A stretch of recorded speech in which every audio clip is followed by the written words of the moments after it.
My wife blocked me during her girls' trip to Scottsdale. When I asked her friend to deliver a message, she called back 30 minutes later with 4 words that changed everything.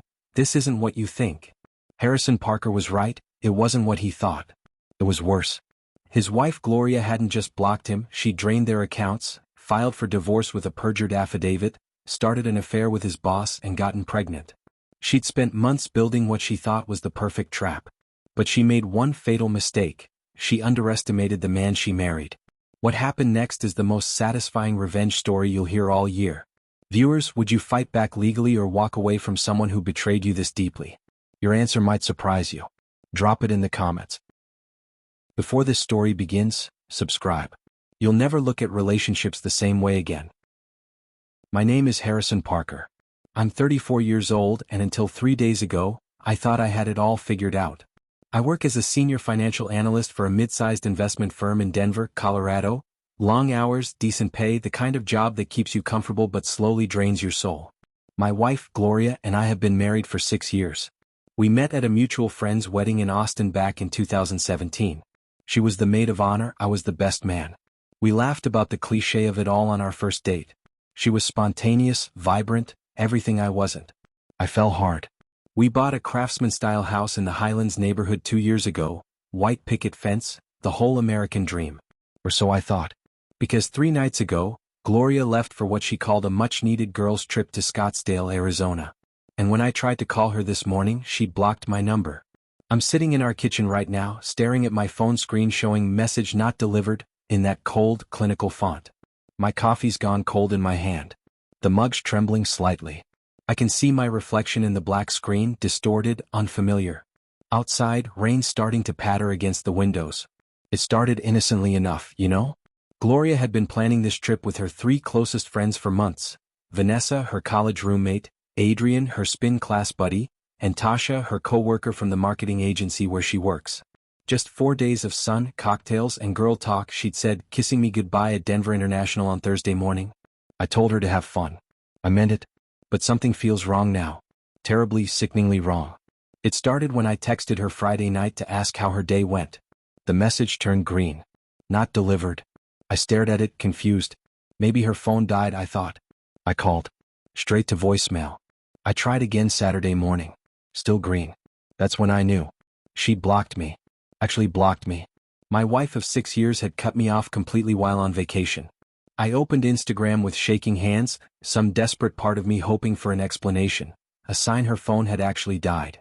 There she was, poolside with the girls, laughing, cocktails in hand, very much alive and connected. But something caught my eye. In the background, slightly blurred, there was a man's hand on her shoulder. The hand had a distinctive tattoo. A compass rose. I zoomed in, my heart pounding. The image was grainy but clear enough. Who was this guy? I didn't recognize the tattoo. We'd been fighting more than usual lately, sure. Little things that felt big. She said I was emotionally unavailable, that I worked too much, that I didn't see her anymore. I thought we were just in a rough patch. Every marriage has them, right? But 2 months ago she started going out more. New friends, late nights, spin classes at 9 p.m. on weeknights. I didn't think much of it. I trusted her.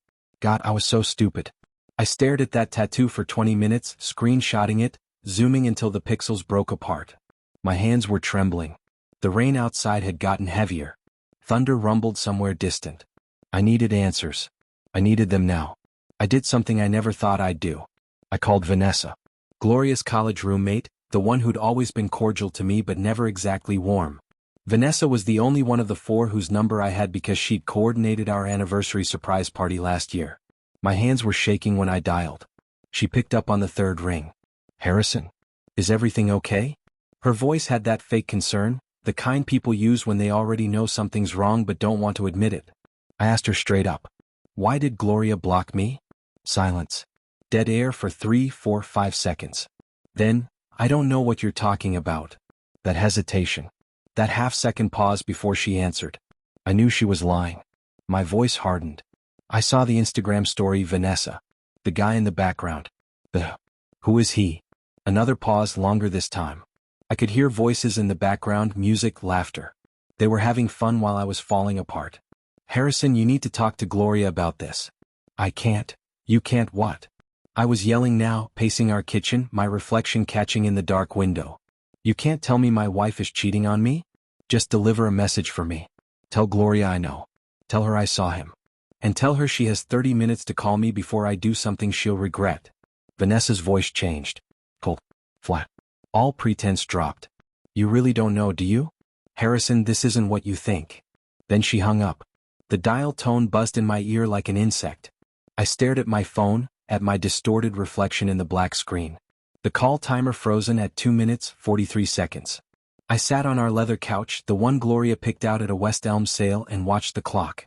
10:47 a.m. If she didn't call by 11:17, I was driving to Scottsdale. I'd already looked up flights. $387 one way, leaving at 2:15 p.m. I had my credit card out, ready to book. My thumb hovered over the purchase button. But at 11:14 a.m. my phone rang. Unknown number. Arizona area code. I answered on the first ring. It wasn't Gloria. It was a man's voice. Deep, calm, almost amused. Harrison Parker? Who the hell is this? I demanded. My name is Marcus Reed. I'm a private investigator based in Phoenix. Your wife hired me 6 weeks ago. The room tilted. The walls seemed to shift. What? She hired me to follow you, Harrison. She thought you were having an affair. I actually laughed. The sound came out bitter, broken. That's insane. I've never... I know, Marcus interrupted. I told her that after 2 weeks. You're clean. Work, home, gym, repeat. Boring as hell, frankly. But she didn't believe me. She kept paying me. And then 3 days ago she asked me to come to Scottsdale. Said she needed protection on this trip. Protection from what? My voice was barely a whisper. From whoever you might send to spy on her. The guy with the tattoo, the compass rose? That's me, man. I'm sorry you got caught in this. My blood went cold. If you're a PI, why are you telling me this? Marcus sighed, heavy and tired. Because 30 minutes ago Vanessa gave Gloria your message. And Gloria didn't react the way I expected. She smiled. Then she told me my services were no longer needed. And she said something else. She said, he'll figure it out soon enough. Marcus's words hung in the air like poison. Figure what out? I whispered. I don't know, he said. But you should check your bank accounts. Right now. My hand was already trembling as I opened our banking app. The screen loaded slowly, agonizingly. And then I saw it. Our joint savings account, the one we'd built together over 6 years, $127,000 saved for a future down payment on a bigger house, maybe a kid someday, was empty. Completely empty. Transferred out yesterday at 3:42 p.m. while I was in a budget meeting at work. While Gloria was poolside in Scottsdale, probably laughing with those women who'd helped her. I refreshed the app 6 times. Still zero. Here's something I never told anyone. Gloria came from money. Her father owned a chain of car dealerships across Texas before he died when she was 25. She inherited nearly $400,000. But she burned through it in 3 years. Bad investments, a boutique that failed, generosity to friends who never paid her back. When we got married she had $18,000 left. I didn't care. I loved her. We rebuilt together. Or I thought we did. I scrolled down, my vision blurring. There was a second transfer. $53,000 from our investment account. Made this morning at 9:16 a.m. Around the same time I'd texted her. She knew I'd figure it out. She wanted me to. My phone buzzed. A text from an unknown number. You should have paid more attention. Thunder crashed outside. The storm had arrived. The text included an attachment. PDF. I opened it with hands that wouldn't stop shaking. It was a divorce petition. Filed yesterday in Denver District Court. Irreconcilable differences. And a request for spousal support, $4,500 a month for 3 years. My retainer was already paid. By her. With my money. 6 months ago, Gloria asked me to add her to all our accounts for emergencies. I thought it was practical. We were married. What's mine is hers, right? I even gave her power of attorney after my appendectomy last year, just in case something happened during surgery. She'd been so sweet, so worried, bringing me ice chips, sleeping in that uncomfortable hospital chair. I thought it was love. It was a setup. I scrolled further through the document, my rage building with each page. There was a clause buried on page 7. Petitioner requests exclusive possession of the marital residence located at 3847 Tennyson Street, Denver, Colorado, citing emotional distress caused by respondents' alleged controlling behavior and financial manipulation. Controlling behavior? Financial manipulation? I gave her everything she ever asked for. At the bottom of the document, a notarized affidavit. From Adrian, Gloria's spin class friend. Statement dated 2 weeks ago. I have witnessed Harrison Parker engage in verbally abusive behavior toward his wife on multiple occasions, including public humiliation at a dinner party on August 12, 2025. I was never at a dinner party on August 12. I was in Chicago for a work conference. I had the hotel receipts, the flight records. This was perjury. This was a carefully constructed lie designed to destroy me. I called my lawyer immediately. David Chin, a guy I'd worked with on a friend's prenup 2 years ago. He picked up on the first ring. I explained everything, my words tumbling out in a frantic rush. He was silent for a long time. Then, Harrison, this is premeditated. The PI, the false affidavit, the timing. She's been planning this for months. Maybe longer. What do I do? My voice cracked. You fight back. And you do it smart. David told me something I didn't know. Colorado is an equitable distribution state, not community property. That means the judge decides what's fair, not what's equal. And if I could prove Gloria acted in bad faith, emptying accounts, perjury, I could not only protect my assets, I could go after hers. What assets? I asked bitterly. She's broke. She just stole everything from me. David laughed darkly. Is she? Pull her Instagram. Look at the geotag from yesterday. I opened Instagram again with trembling fingers. Gloria's story from Friday night. Not poolside. At a steakhouse. Mastro's Ocean Club in Scottsdale. $200 a plate dinners. She was wearing a new Cartier bracelet in the photo. $8,000 minimum. Where'd she get that? I whispered. Exactly, David said. Find out. I zoomed in on another photo from last night. In the background, partially obscured by other diners, was a man. Not Marcus the PI. Someone else. Older, distinguished, gray hair perfectly styled. Expensive suit, the kind that costs $3,000 minimum. And on his wrist, clearly visible even in the blurred background, a Rolex Daytona. $40,000. My breath caught. I zoomed closer, my heart stopping. No, it couldn't be. The man in the photo was Richard Calloway. My boss. The senior partner at my firm. The guy who'd mentored me for 4 years, who'd written my promotion recommendations, who'd invited Gloria and me to his cabin in Aspen last Christmas. He was married. 3 kids. Grandkids on the way. And he was in Scottsdale with my wife. Richard had always been too friendly with Gloria. Compliments on her outfits at company events, long conversations at holiday parties while I networked with clients. I thought he was just being kind, avuncular. But 3 months ago, Gloria started asking questions about Richard. His investments, his real estate holdings in Vail and Santa Fe, his divorce from his first wife 20 years ago. She called it curiosity. I called it conversation. I was so blind, so pathetically trusting. Harrison, if your boss is involved, this changes everything, David said. You document this. Screenshots, dates, witnesses.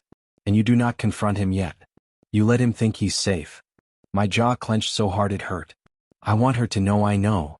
Not yet, David warned. Revenge is a dish best served in court. We build an airtight case, then we bury them both. I was about to respond when another text came through. From Tasha, Gloria's co-worker. The quiet one, the one who'd always seemed uncomfortable around the other girls. I'm sorry. I didn't know it would go this far. Call me. My hand hovered over her number. Shadows lengthened across our living room as the storm outside intensified. Thunder shook the windows. This was my choice. Trust another one of Gloria's friends or go it alone. I called Tasha. She was crying before she even said hello, broken sobs that made her barely coherent. Harrison, I swear I didn't know until yesterday. Gloria told us it was a clean break, that you'd agreed that you were seeing someone else. I'm not seeing anyone, I said, my voice cold as ice. I know that now, Tasha sobbed. Adrian and Vanessa, they're in on it. They've been helping her for months. The affidavit, the bank accounts, everything. But I can't do this. I can't be part of destroying someone's life. It's wrong. She explained it all through tears. Gloria met Richard at a company fundraiser 8 months ago. They started an affair 2 weeks later at a conference in Vail. Richard promised her a better life, vacations, jewelry, freedom from her boring marriage to a workaholic analyst. But he couldn't divorce his wife without losing half his fortune. So they hatched a plan. Gloria divorces me, takes half my savings plus spousal support, and Richard quietly funds her new life through consulting fees at a shell company he controls. Clean, untraceable, or so they thought. Tasha sent me everything. Texts between Gloria and Richard, explicit and damning. Photos from hotel rooms in Vail, Santa Fe, Scottsdale. Bank transfers to Zenith Consulting LLC, Richard's shell company. Emails outlining the divorce timeline down to the day. It was all there, every piece of evidence I needed. But there was one more thing. Tasha's voice dropped to a whisper. Harrison, Gloria's pregnant. She told us last night. She's keeping it. And she's telling people it's yours. I dropped the phone. It clattered on our hardwood floor, the sound echoing through the empty house. Pregnant. Gloria's pregnant. I thought back frantically. Her recent stomach flu that lasted 2 weeks. Her sudden switch to decaf coffee. Her refusal to drink wine at dinner 2 weeks ago, claiming she was on antibiotics. It had all been there and I'd missed every sign. I didn't sleep that night. I sat at my kitchen table, surrounded by printouts, bank statements, text screenshots. By 4 a.m. I had a plan. By 9 a.m. Monday morning I'd executed it. First, I filed my own divorce petition citing adultery, fraud, and emotional distress. Attached Tasha's evidence, all of it. Second, I reported the fraudulent affidavit to the Colorado Bar Association and the Denver police. Perjury is a felony. Third, I sent an anonymous tip to Richard's wife, including the hotel photos and the shell company transfers. And fourth, this was David's idea. I froze our joint credit cards and requested fraud investigations on the bank transfers. Here's what Gloria didn't know. I'm a financial analyst. I've spent a decade tracking money, finding discrepancies, building airtight cases for audits. She thought she was smarter than me. She wasn't. By Monday afternoon, Zenith Consulting LLC was flagged by the IRS for suspicious activity. Richard's firm launched an internal investigation. And Gloria's divorce lawyer, a shark named Patricia Nguyen, called me. Mr. Parker, we need to talk. My client may have misrepresented certain facts. At 3 p.m. my phone rang. Gloria. Not blocked anymore. Her voice was shaking, desperate, nothing like the confident woman who'd left for Scottsdale 4 days ago. Harrison, we need to talk. I made a mistake. Can we fix this? I laughed. Actually laughed, the sound harsh and bitter. Fix this? You stole from me, lied about me, and you're carrying another man's child. We're done, Gloria. It's not Richard's, she whispered. What? The baby. It's yours. I lied to the girls. I'm only 6 weeks along. It has to be yours. Harrison, please. I was scared. Richard manipulated me. I'll drop the petition. We can start over. I hung up. 3 weeks later, the dust settled. Gloria's divorce petition was withdrawn. Mine proceeded. Richard was forced to resign from the firm after the internal investigation confirmed the affair and financial misconduct. His wife filed for divorce. Adrienne's nursing license was suspended pending the perjury investigation. Vanessa just stopped answering calls. And Gloria moved back to Texas to her mother's house. The baby, if there even is one, I'll find out through a court-ordered paternity test. David says we'll settle by spring. Tasha sent me one last message. I'm sorry I didn't speak up sooner. You deserved better. She was right. I did. I sold the house in the Highlands. Too many memories soaked into those walls. I bought a condo in Lodo, closer to work, closer to the mountains. I started therapy. I learned that trust is earned slowly and destroyed instantly. Last week I got a LinkedIn message from Marcus, the PI. Hey Harrison, if you ever need someone to look into something, I owe you one. On the house. I haven't responded yet. But I saved the message. Just in case. Because Denver's a small city. And I'm a patient man. If this shocked you, subscribe, like, comment and share, because the next story is worse.